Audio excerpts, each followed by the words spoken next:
আমার প্রিয় সকল ছাত্রছাত্রী, আজকে আমরা ব্যঞ্জন বর্ণের চতুর্থ পর্ব দন্তস্ব থেকে চন্দ্রবিন্দু পর্যন্ত এই শেষ পর্বটা শুরু করব। কিভাবে লিখলে সুন্দর হয় আরও বর্ণগুলো, সেটাই আজকে শিখব। ঠিক আছে, তা চলো শুরু করা যাক। পর্ব নাম্বার চতুর্থ। তাহলে পর্ব চতুর্থ কোনখান থেকে শুরু হবে? দন্তস্ব থেকে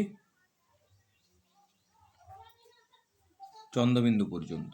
ঠিক আছে, এই দন্তস্ব থেকে চন্দ্রবিন্দু পর্যন্ত বর্ণগুলো আজকে আমরা কিভাবে লিখব তা দেখব। ঠিক আছে, চলো শুরু করা যাক। প্রথমে কি পাবো? প্রথমে হবে আমাদের দন্তস্ব। দন্তস্ব যেহেতু পূর্ণমাত্রার বর্ণ, তাই প্রথমে আমি মাত্রা টেনে নেব। ঠিক আছে, এরপরে দন্তস্ব শুরু হবে আমার এরকম জায়গা থেকে, এই জায়গা থেকে এখানে এসে দন্তস্ব হলো।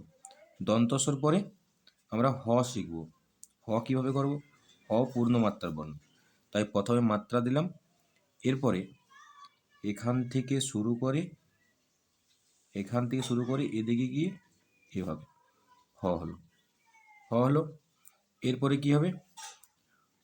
ডয় শূন্য র কিভাবে করব? প্রথমে পূর্ণমাত্রার বর্ণ, তাই প্রথমে আমি আগে মাত্রা টেনে নেব। ঠিক আছে, এরপরে first step, second step, third step. ঠিক আছে, এরপরে একটা ফুটকি, আমার ডয় শূন্য র হলো।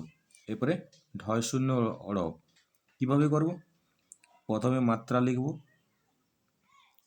ঠিক আছে, মাত্রা, তারপরে মধ্যখান থেকে এখানে সোজা নামবে গিয়ে এ হবে এটি। ঠিক আছে, এরপরে এখানে তলে ফুটকি অড় হলো। এরপরে কি হবে? অন্তস্থ অ। অন্তস্থ অটা কিভাবে করব? দেখো, অন্তস্থ অ প্রথমে পূর্ণমাত্রার বর্ণ যেহেতু, তাই মাত্রা দিলাম। এরপরে এই অংশটা সামান্য হবে, তারপরে এই অংশ একটু বেশি, এরপরে এটা কার্ভ হয়ে এখানে। ঠিক আছে, এবারে ফুটকি, অন্তস্থ অ। আমি আরেকবার করছি। প্রথমে মাত্রা দিলাম, তারপরে এইভাবে, তারপরে এইভাবে, তারপরে এইভাবে গিয়ে এটা।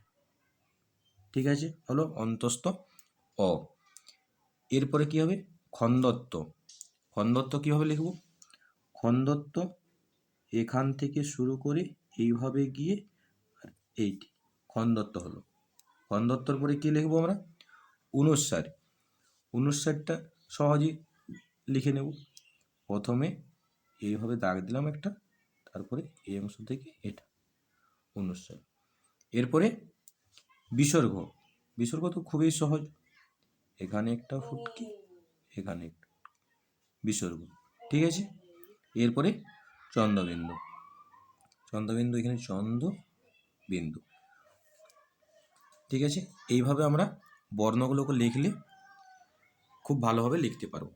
ঠিক আছে, পরবর্তী ভিডিও পাওয়ার জন্য অবশ্যই চ্যানেলটি সাবস্ক্রাইব করে রাখবে এবং পাশে বেল আইকনটি দাবিয়ে দিবে।